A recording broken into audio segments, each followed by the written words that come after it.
హోటల్లో లంచ్ చేసి ఇంటికి వెళ్ళగానే చిత్రకి ఫోన్ చేసింది కావ్య. ఇప్పుడు నాకు ఎంత సంతోషంగా ఉందో తెలుసా?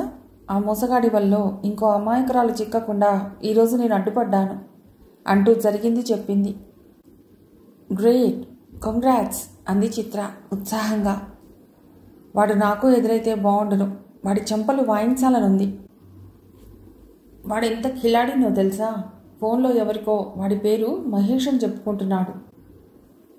నువ్వు చాలా మంచి పని చేశావు. ఇక వాడు హైదరాబాద్లో ఉండడు, బిచాణా ఎత్తేస్తాడు చిత్ర డిక్లేర్ చేసింది. ఆ మాట మాత్రం చిత్ర సరిగ్గానే ఊహించింది. అనుకున్న దాని ప్రకారం వారం రోజుల ముందే ప్రణయ్ వైజాగ్ వెళ్ళిపోయాడు. జరిగింది అంతా కావ్య సుమతో చెప్పింది. మంచి పని చేశావు కావ్య, నాలాగా ఇంకో అమ్మాయి ట్రాప్లో పడలేదు, థ్యాంక్ గాడ్ అంది. కొడుకుతో పెళ్లి సంబంధాల గురించి మాట్లాడటానికి జలజ జంకింది. ప్రణయ్ అంత సీరియస్గా వార్నింగ్ ఇచ్చాడు. సరదాగా కబుర్లు చెప్తూ ఉండే లక్షణం మాత్రం ఆ తర్వాత ప్రణయ్లో కనబడలేదు. రీసెర్చ్లో తల మునకలా లీనమయ్యాడు. ఇంకొన్ని రోజులు గడిచాయి. అకాడమీ ఆఫ్ సైన్సెస్ వారు యంగ్ సైంటిస్ట్ అవార్డులు ప్రకటించారు. బయోలాజికల్ సైన్సెస్లో ప్రణయ్కి ఆ అవార్డు వచ్చింది. ఆ సందర్భంగా ఓ టీవీ ఛానల్ వారు అతన్ని ఇంటర్వ్యూ చేశారు. ఆ ఇంటర్వ్యూ టెలికాస్ట్ అవుతుంటే అనుకోకుండా కావ్య చూసింది. డాక్టర్ ప్రణయ్, ఈ అవార్డు రావటం వెనక మీరు పడ్డ శ్రమ ఖచ్చితంగా ఉండి ఉంటుంది. ముందుగా మీ విద్యాభ్యాసం గురించి చెప్తారా అని యాంకర్ అడుగుతుంటే కెమెరా ప్రణయ్ని క్లోజప్లో చూపించింది. అమ్మా చూసావా, ఇతడే సుమని మోసం చేసింది, వీడే. ఆ రోజు హోటల్లో కూడా ప్రణయ్ అనే పేరు చెప్పుకున్నాడు. వీడికి అవార్డు రావడం ఏమిటి? కావ్య అంది. జాగ్రత్తగా విను అంది లలిత సౌండ్ పెంచుతూ. ఇతడు ఆ జీవన్ వేరువేరు వ్యక్తులేమో. ఆగాగు, నేను సుమని అడుగుతాను అంది కావ్య సెల్ అందుకుని. సుమకి చిత్రకి ఫోన్ చేసి ఇంటర్వ్యూ గురించి చెప్పింది. ప్రణయ్కి జీవన్కి ఏ పోలిక లేదు అని నిమిషం తర్వాత సుమ స్పష్టంగా చెప్పింది. అవును, ఆ రోజు హోటల్లో ఈ ప్రణయ్ నాకేం తెలియదు అని పాపం అంటూనే ఉన్నాడు. లలిత మెల్లిగా అంది. అమ్మా, అతడు మహేష్ హియర్ అని సెల్లో అనటం నువ్వు విన్నావు కదా, అంటే మారుపేర్లు చెప్పే వ్యక్తి అని తెలిసిపోయింది కదా, సమర్థించుకోబోయింది కావ్య. ఆగు, అతడు బయోటెక్నాలజీ అంటున్నాడు అంది లలిత. ప్రణయ్ చెప్తున్నది వింటూ కావ్య నోటిపైన అరచేతిని కప్పుకుని సోఫాలో కూలబడింది. తను టెక్స్ట్ బుక్స్లో చదువుతూ అబ్బా ఇంత క్లిష్టమా అనుకునేవన్నీ అతడు సులభగ్రాహ్యంగా చెప్తున్నాడు. కొత్త రకాల మందులని ఆవిష్కరించేందుకు ఎలాంటి పరిశోధనలు చేస్తారో చక్కగా వివరించాడు. ఐఐటీలో పిహెచ్డి నిండా 30 ఏళ్లు లేవు. ఇతన్ని పట్టుకుని తను జీవనని ఎలా పొరబడి ఊరుకుంటే ఏ నష్టమూ ఉండేది కాదు. ఆ రోజున హోటల్లో అతడితో పాటు ఓ అమ్మాయి, ఆమె బంధువులు ఉన్నారు. మ్యాచ్ కోసం మాట్లాడుతున్నారు కాబోలు. తన పొరపాటుతో అతడిపైన పెద్ద అభాండమే పడింది. అది అతడి జీవితాన్ని ఎంతగా మార్చిందో. చాలా రోజుల క్రితం ఆ సంఘటన జరిగింది. ఆ తర్వాత అయినా అతడికి పెళ్ళయిందా? ఇంటర్వ్యూలో ఆ ప్రస్తావన వస్తుందా అని ఆతృతగా విన్నది కావ్య. అసలు పెళ్లి మాట రాలేదు. ఇంటర్వ్యూ అయ్యాక చిత్ర ఫోన్ చేసింది. Kavya, what is this? పొరపాటు ఎక్కడ జరిగింది? కావ్యకి అతి నీరసంగా ఉంది. అదృశ్యంగా ఉన్న శక్తి ఏదో తన ఒంట్లోని శక్తినంతా లాగేసినట్లు నిస్త్రాణగా ఉంది. చిత్ర, నువ్వు అర్జెంటుగా వస్తావా అడిగింది. అవసరమేమిటో అనుకుని 5 నిమిషాల్లో చిత్ర వచ్చింది. చిత్ర, మనం విజయకృష్ణ అపార్ట్మెంట్స్కి వెడదాం. స్కూటర్ నువ్వు డ్రైవ్ చేయాలి అంది కావ్య. ఇప్పుడు మీరు అక్కడికి ఎందుకు వెళుతున్నారు? లలిత అడిగింది. అమ్మా, నేను పొరపాటు పడ్డాను అని స్పష్టమైంది, కానీ ఇంకాస్త డౌట్ ఉంది. ప్లీజ్ అంటూ చిత్రతో బయటపడింది కావ్య. ఇక్కడ ప్రణయ్ అన్న ఆయన కొన్ని నెలల క్రితం ఉండేవాడు, గుర్తుందా? వాచ్మెన్ అడిగింది కావ్య. వాచ్మెన్కి ఎందుకు గుర్తుండదు? ఫ్లాట్ ఖాళీ చేస్తూ దాదాపు 10,000 ఖరీదు చేసే వస్తువులు వాచ్మెన్కి ఇచ్చి వెళ్ళాడు ప్రణయ్. గుర్తున్నాడు మేడం, చాలా మంచి సార్, జీవన్లో ఉండేవాడు అన్నాడు వాచ్మెన్. ఏమన్నా? ఎక్కడ ఉండేవాడు? చిత్ర, కావ్య ఒకేసారి అడిగారు. G1 ఫ్లాట్లో మేడం.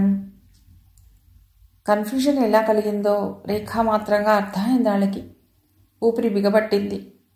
మరి జీవన్ అని ఇంకో ఆయన ఉండేవాడు, ఆయన? సారా, చాలా చెడ్డ పేరు ఉండేది మేడం. చివరికి 2 నెలల మెయింటెనెన్స్ కట్టకుండా వెళ్ళిపోయాడు. 3rd ఫ్లోర్లో ఉండేవాడు. పజిల్ వీడింది, కానీ గిల్టీ ఫీలింగ్ పెరిగింది. చిత్రతో కలిసి కావ్య యాంత్రికంగా వెనక్కి తిరిగింది. అరగంట తర్వాత స్కూటర్ శబ్దం విని తలుపు తీసింది లలిత. స్కూటర్ దిగుతూనే పరుగున వచ్చి తల్లిని అల్లుకుపోయి వెక్కి వెక్కి ఏడవసాగింది కావ్య. మధ్య మధ్యలో ముక్కలు ముక్కలుగా, ప్రణయ్ గ్రౌండ్ ఫ్లోర్లో జీవన్ ఫ్లాట్లో ఉన్నట్ట. నేను జీవన్ అని అనుకున్నాను. నేను కావాలని చేయలేదమ్మా, కానీ నా మూలంగా చాలా దారుణం జరిగింది. అతడికి అన్యాయం జరిగిందమ్మా అంటూ రోధించసాగింది. కావ్యని ఎలా సముదాయించాలో లలితకి, చిత్రకి అర్థం కాలేదు. కావ్య తేరుకోవటానికి 2 రోజులు పట్టింది. ఇందులో నీ పొరపాటు ఉంది, కానీ నువ్వు పెద్ద నేరం చేయలేదు కావ్య. కూడవలుక్కున్నట్లు పరిస్థితులన్నీ అతడికి వ్యతిరేకంగా గుమిగూడేసరికి నువ్వు తప్పుదారిలో నడిచావు. జీవన్ ఆ అపార్ట్మెంట్లో ఉంటాడని సుమ స్వయంగా మనకి చెప్పింది. నీకు వాచ్మెన్ ప్రణయ్ని చూపించి జీవన్ సార్ అన్నాడు. అంటే గ్రౌండ్ ఫ్లోర్ 1 ఫ్లాట్లో ఉండే సార్ అని అతడి అర్థం. జీవన్ అని నువ్వే కాదు, ఎవరైనా చివరికి ఐన్స్టీన్ అయినా పొరపడతాడు. ఇక్కడ నీ తప్పే ఉంది. ఏమన్నా ఉంటే ఆ ప్రణయ్ దురదృష్టం తప్ప వేరే లేనే లేదు. పైగా అతడు హోటల్లో కూడా వేరే పేరు చెప్పుకున్నాడు. దాంతో నీ అనుమానం ఇంకా బలపడింది అని సవివరంగా జరిగింది విశ్లేషించి జడ్జిమెంట్ ఇచ్చింది చిత్ర. చిత్ర వివరణ వింటే అవును కదా అనిపించినా, మనస్సులోని కల్లోలం తగ్గినట్లు తోచినా కావ్యని ఇంకొన్ని సందేహాలు ముళ్ళులాగా గుచ్చుతూనే ఉన్నాయి. ఓకే చిత్ర, నువ్వు చెప్పింది బాగానే ఉంది. అయితే ఓ సంగతి చెప్పు. నా వల్ల ప్రణయ్ పరువు దెబ్బతిన్నది, అందులో సందేహం లేదు కదా. అందరిలో అతడు ఇహ ఎలా తలెత్తుకుని తిరగగలడు? హోటల్లో ఆ రోజు నా హంగామా చూసిన వాళ్లలో ప్రతి ఒక్కరూ ఇంకోసారి ప్రణయ్ కనబడగానే ఇతడు మోసగాడు అని అనుకుంటారు కదా. అమాయకుడైన ప్రణయ్ పైన అలాంటి ముద్ర వేసిన నేను దోషిని కాదా? చిత్ర నిట్టూర్చింది. ఈ పిచ్చి పిల్ల ఈ జన్మకి గిల్టీ ఫీల్ నుండి బయటపడుతుందా? ప్రణయ్ తల ఎత్తుకుని ఎలా తిరగలడు అని కదా నీ సందేహం. నీకు నాకు జీవన్ అనే ఫ్లాట్కి, జీవన్ అనే వ్యక్తికి తేడా తెలియకపోవచ్చు. కానీ జీవన్ ఫ్లాట్లో ఉంటున్న ప్రణయ్కి అదే అపార్ట్మెంట్లో ఉన్న జీవన్ అన్న వ్యక్తి కోసం వచ్చిన వారు తారసపడే ఉంటారు. అంటే నువ్వు ఎలా పొరపడ్డావో అతను అర్థం చేసుకోగలడు. జరిగినదంతా ఓ పీడకల అని అతడు ఎప్పుడో మర్చిపోయాడు. మర్చిపోయాడని నీకెలా తెలుసు? ఠక్కున అడిగింది కావ్య. చిత్ర నవ్వింది. మర్చిపోకపోతేను, నువ్వన్నట్లు తల ఎత్తుకోలేకపోతేను అతడు ఇంత మంచి పరిశోధనలు కొనసాగించేవాడా? ఈ అవార్డుని అందుకునేవాడా? కాబట్టి నువ్వేదో హత్య చేసినట్లు కుమిలిపోకు. అతడు ఈసారి ఎదురైతే మనస్ఫూర్తిగా సారీ చెప్పు. నేను పక్కన లేకపోతే నాకు ఫోన్ కొట్టు. క్షణంలో అక్కడ వాలి, మా కావ్య చాలా అమాయకురాలు మిస్టర్, ఆమెను అర్థం చేసుకోండి అని రికమెండ్ చేస్తాను, సరేనా? చిత్రకి ఓ సంగతి తెలియదు. ప్రణయ్కి వచ్చిన అవార్డ్ అతడు ఈ మధ్య చేసిన పరిశోధనలకి కాదు, అతడు ఐఐటిలో చేసిన పరిశోధనలకి గాను ఇచ్చింది.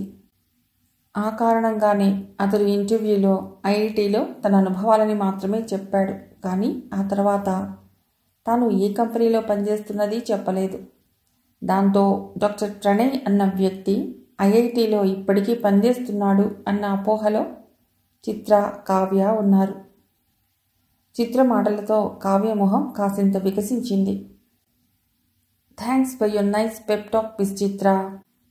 You are gem of a friend అంది పక్కకి వంగి చిత్ర భుజం పట్టుకుని హత్తుకుంటూ. కావ్య అంత ముద్దు చేయటంతో చిత్రలో చిలిపి ఊహ మొలకెత్తింది. నేను డాక్టర్ ప్రణయ్కి చేసే రికమెండేషన్కి చిన్న అమెండ్మెంట్.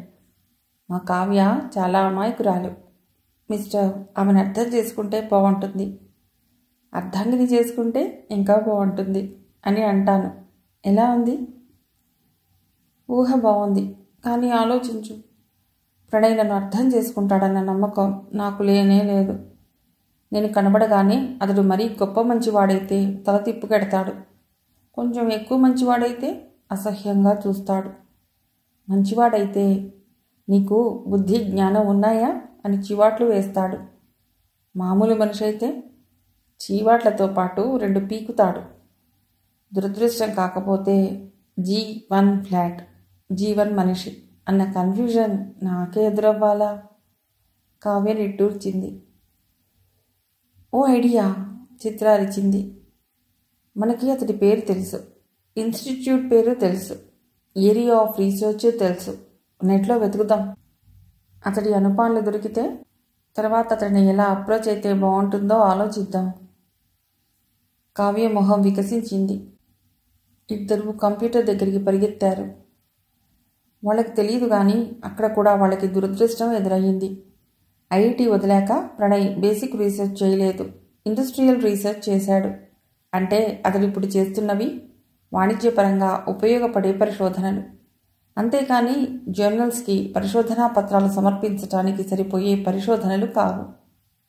దాంతో అతడు పిహెచ్డి చేస్తున్నప్పుడు ఆ తర్వాత బాంబే ఐఐటిలో అతడు చేసినంతవరకే జర్నల్స్లో పబ్లిష్ అయ్యింది. ఆ సమాచారం మాత్రమే నెట్లో దొరికింది.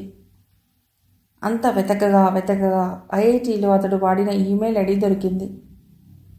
ప్రణయ్ ఐఐటి వదిలాక ఆ ఐడి డియాక్టివేట్ అయ్యింది అని కావ్యకి, చిత్రకి తెలియదు. అసలు పేరుతో ప్రణయ్కి మెయిల్ రాయటానికి జంకి వాక్య అన్న పేరుతో ఈమెయిల్ ఐడి క్రియేట్ చేసింది కావ్య. తన వల్ల పొరపాటు జరిగింది అని క్షమించమని వేడుకుంటూ వాక్య పేరుతో మెయిల్ పంపింది. ప్రణయ్ది డియాక్టివేట్ అయిన ఐడి కాబట్టి క్షణాల్లోనే కావ్య ఇచ్చిన మెయిల్ తిరిగి వచ్చింది. కావ్య నిరాశగా తలపట్టుకుంది. కావ్య, నీకు చేతనైనంత చేశాం. That's all. భుజం తడుతూ ప్రోత్సాహంగా అంది చిత్ర. చాలా బాగా చెప్పావు. నాకు చేతనైనది అతడి జీవితాన్ని అతలాకుతలం చేసే విధంగా అపనిందలు వేయటం. ఆ పని మాత్రం చాలా పర్ఫెక్ట్గా చేశాను. చేసిన తప్పుని సరిదిద్దుకోవటం ఎలాగో నాకు తెలియటం లేదు అంది కావ్య. అంత సెన్సిటివ్గా ఉండకూడదు కావ్య అని ఓదార్చింది చిత్ర. ప్రణయ్ గొడవతో అస్థిమితంగా ఉన్న కావ్యకి ఇంకో చికాకెదురయ్యింది. ఓ రోజు సుధా ఇంటికొచ్చి, లలిత, మా అక్క కొడుకు రేపు వస్తున్నాడు. అప్పుడు టైం కావాలన్నావు. దాదాపుగా మీరు చెప్పిన సమయం అయిపోయింది. ఇప్పుడు మీకు ఓకేనా? మా అక్క ఇప్పటికీ కావ్యకే ఫస్ట్ ప్రిఫరెన్స్ ఇస్తున్నది. పైగా మా అభి పెళ్లికి త్వరపడుతున్నట్ట అని చెప్పింది. భర్త ఇచ్చిన సలహా గుర్తుంచుకుని లలిత ఉన్నట్టు కావ్యకి చెప్పింది. అమ్మా, అసలే నా మనసేం బాగోలేదు. ఇప్పుడు ఈ జంఝాటం ఏమిటమ్మా అంది కావ్య విసుగు పైకి కనబడనీయకుండా. పైగా ఈ ఫస్ట్ ప్రిఫరెన్స్లు అన్నమాట వింటుంటే నేనేదో మార్కెట్లో దొరికే పట్టు చీర, నెక్లెస్ లాంటి అలంకార వస్తువును, ఫ్లాట్ లాంటి ఉపయోగించే పదార్థాన్నో అన్న ఫీలింగ్ కలుగుతోంది. రఘు నవ్వాడు. కావ్య భుజం తట్టి, బాగా చెప్పావు. అయితే ఆ మాట అన్నది అబ్బాయి కాదు, అతడి తల్లి. అతని భావాలు అలా లేకపోతే నీకు అభ్యంతరం ఉండకూడదు, అవునా అన్నాడు. అవును అన్నట్లు కావ్య తల ఊపింది. మరింకేం, ఆ అబ్బాయి వచ్చాక అతడితో డైరెక్ట్గా మాట్లాడు, సింపుల్ అని కూతురుతో అని రఘు లలిత వంక తిరిగాడు. ఆవిడ ఆల్రెడీ కావ్యని చూసింది. ఆ ఎపిసోడ్లో తర్వాత కావ్య హర్ట్ అయింది కదా, అందుకనే ఈసారి అబ్బాయి అమ్మాయి మాత్రమే బయట ఎక్కడైనా పెద్దవాళ్ళు లేకుండా కలిసి మాట్లాడుకుంటే బాగుంటుంది అన్నది మనం చెప్దాం. దానికి వాళ్ళు ఒప్పుకుంటే తర్వాతి ప్రోగ్రాం నిర్ణయిద్దాం. ఎక్సలెంట్ డాడీ, థ్యాంక్ యూ అంది కావ్య. తల్లి మాట్లాడటం మొదలుపెట్టినప్పటి నుండి ఆమె మనస్సులో ఓ ఊహ గజిబిజిగా తిరుగుతున్నది. తండ్రి చెప్పిన పద్ధతి విన్నాక ఆ ఊహకి చిక్కని రూపం వచ్చినట్లయింది. 2 రోజుల తర్వాత కావ్య అమెరికా అబ్బాయిని ఎక్కడ కలుసుకోవాలో ప్రోగ్రాం ఫిక్స్ అయ్యింది. ఆ సాయంకాలం కావ్య చిత్రతో మాట్లాడింది. నేను పక్కన లేకుండా కావ్యకి పెళ్లి చూపులేమిటి అని నువ్వు ఓసారి కంప్లైంట్ చేశావు, గుర్తుందా? అందుకని నువ్వు రావాలి రేపు. వావ్, రేపేనా నీ పెళ్లి చూపులు? అయితే రాత్రంతా ఆలోచించి మా మమ్మీ చీరలలో ఏది కట్టుకోవాలో సెలెక్ట్ చేసుకోవాలి. చిత్ర సంబరంగా అంది. అలా అరవకు, ఇది సీక్రెట్ వ్యవహారం అంది కావ్య నోటిపైన వేలుంచుకుని. అంటే? చిత్రకి అయోమయంగా ఉంది. కావ్య వివరించింది. This is too much. నువ్వు అతడు స్వీట్ సంథింగ్స్ చెప్పుకోవలసిన సమయంలో మధ్యలో పానకంలో పుడకలాగా నేనెందుకు? చిత్ర పాయింట్ లాగింది. యు ఆర్ నాట్ పానకంలో పుడక. కావ్య నవ్వింది. చిత్ర ఆలోచనలో పడింది. నాకు అర్థమైంది. పానకంలో పుడక ఎవరో నాకు అర్థమైంది కావ్య. నీ సీక్రెట్ ప్లాన్ కూడా నాకు అర్థమైంది. నీకు ఆ అమెరికా లాంటి ప్రణయ్కి మధ్య పుడకలా వచ్చాడు ఈ అమెరికా అబ్బాయి. ఆ పుడకని పక్కకి తీసే స్పూన్ లాగా నేను నీకు కనిపించాను. ఆమె రైట్ మిస్ కావ్య? అందుకే నన్ను రమ్మంటూ ఆహ్వానిస్తున్నావు కదూ? కావ్య సన్నగా నవ్వింది. నీ పోలికకి హ్యాట్స్ ఆఫ్ చిత్ర. కానీ నిన్ను తోడు రమ్మనమని అడిగింది అందుకు కాదు.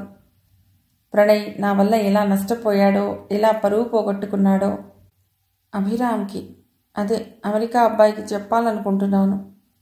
నువ్వు నా పక్కన ఉంటే నాకు ధైర్యం. నా పోలికలు 100% కరెక్ట్ అని నీ మాటల వల్ల తెలిసిపోయింది. నీకు చెంచాగిరి చేయటానికి నాకు అభ్యంతరం లేదు మేడం. అయితే రేపు నువ్వు సరాసరి బరిస్టా కేఫ్కి 11 గంటలకు వచ్చాయి అంది కావ్య. మర్నాడు కావ్య కేఫ్లో అడుగుపెట్టేసరికి అభిరామ్ ఆల్రెడీ అక్కడ ఉన్నాడు. ఫోటో చూడటం వల్ల అభిరామ్ ఆమెని చప్పున గుర్తుపట్టాడు. కుర్చీలోంచి లేచి హాయ్ అన్నాడు. కావ్య కూడా హాయ్ అంది. ఇఫ్ యూ డోంట్ మైండ్ ఒక చిన్న రిక్వెస్ట్ అంది కావ్య. ఫార్మాలిటీస్ వద్దు, ఫ్రీగా ఉండవచ్చు అన్నాడు అభిరామ్. థ్యాంక్స్, అయితే మా ఫ్రెండ్ కూడా జాయిన్ అవుతుంది అంటూ కావ్య అతడి స్పందన ఏమిటో తెలుసుకోకుండానే సెల్ బటన్ నొక్కి బయట ఉన్న చిత్రతో సన్నగా 2 ముక్కలు చెప్పింది. అభిరామ్ మొహం రంగు మారింది. అంతలో తేరుకున్నాడు. చిత్ర రాగానే పరిచయాలు పూర్తి చేసి కావ్య సూటిగా పాయింట్లోకి వచ్చి G1 కన్ఫ్యూజన్తో మొదలుపెట్టి హోటల్లో ప్రణయ్ మోసగాడని పబ్లిక్గా అనౌన్స్ చేయటం వరకు చెప్పింది.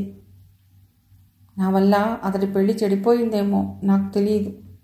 అలాంటి ఫూలిష్ పని చేశాక, ఒకరి పెళ్లి చెడగొట్టాక ఇప్పుడు నాకు ఏమీ పట్టనట్లు నా మట్టుకు నేను మ్యాట్రిమోనీలోకి ఎంటర్ అవ్వటం సరికాదు అని నాకు అనిపిస్తున్నది. నాకు ప్రణయ్ గురించిన సమాచారం ఏమీ లేదు. ఇంకో 6 నెలల్లో ఏడాదో గడిచాక అతడి గురించి నాకు తెలియవచ్చు, తెలియకపోవచ్చు. తెలిస్తే సమస్య లేదు. నేను చేయదగ్గ విధంగా ఆ పిచ్చ పనికి అమెండ్మెంట్ చేస్తాను. ఒకవేళ ఏడాది తర్వాత కూడా నాకు తెలియకపోవచ్చు. కానీ అప్పటికి నా మనసు కుదుటపడచ్చు. ప్రణయ్ ఎపిసోడ్ గురించి మర్చిపోయి వైవాహిక జీవితంలోకి అప్పుడు అడుగు పెడతానేమో. నిజానికి నా పరిస్థితి నాకే కన్ఫ్యూజింగ్గా ఉంది. సరిగ్గా చెప్పలేకపోతున్నాను. ఆ మాటలు చెప్పాక కాఫీ కప్పు పై నుండి కావ్య అభిరామ్ని బాగా గమనించింది. అతడి కనుబొమ్మలు స్వల్పంగా ముడుచుకున్నాయి. పెదవులపై అంతవరకు ఉన్న చిరునవ్వు ఒక్క క్షణం మాయమైంది. అతడికి రుచించని మాటలు చెప్పానా అని అనుకుంది కావ్య. అభిరామ్ కప్పు కింద పెట్టాడు. నో, చక్కగా చెప్పావు కావ్య. I need 1 clarification. అయితే మ్యారేజ్ త్వరగా అవ్వాలని మీ పేరెంట్స్ అనుకుంటున్నారా? That's the impression given to me Abhiram అన్నాడు. కావ్య సమాధానం చెప్పే ముందు చిత్రవంక చూసింది. నాకు సరిగ్గా తెలియదు, కానీ అలా తొందరపడుతున్నట్లు నాతో ఎప్పుడూ అనలేదు. కానీ మీ పక్కన ఉండే అర్జెన్సీ ఉందన్నట్లుగా చెప్పారు. That's good. Now I can understand. Probably Sudha ఆంటీనో మా మమ్మీనో చిన్న ట్రిక్ ప్లే చేశారు. మాకు తొందర ఉందని మీతో, మీకు తొందర ఉందని నాతో చెప్పారు. అభిరామ్ నవ్వాడు. నిజానికి నేను ఇప్పుడు జాబ్లో రీలొకేట్ అవుదాం అనుకుంటున్నాను. ఆ సంగతి ఖచ్చితంగా తెలిసాక పెళ్లి విషయం ఆలోచిద్దాం అని మమ్మీకి చెప్పాను.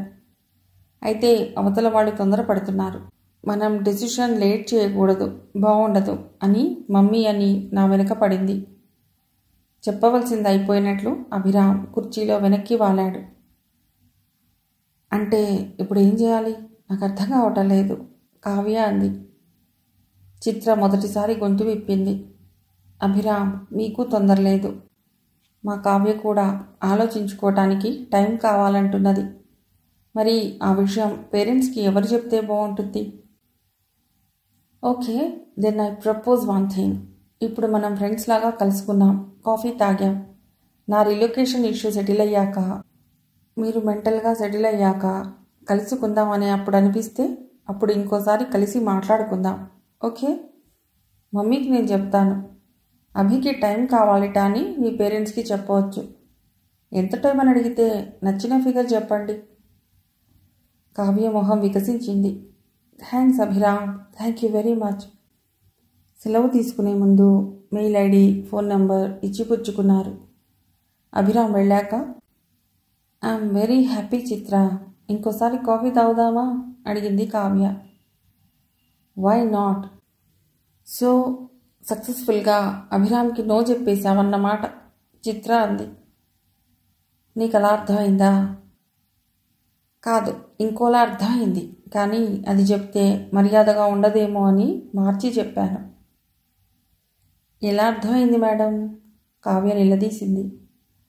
కప్పులో ఉన్న కాఫీని పరీక్షగా చూస్తున్నట్టు నటిస్తూ చిత్ర చెప్పింది. డాక్టర్ ప్రణయ్కి ఎస్ అని చెప్పటానికి రంగం సిద్ధం చేశావు కదా అని అనాలనుకున్నాను. నీకేమన్నా అబ్జెక్షన్ ఉందా?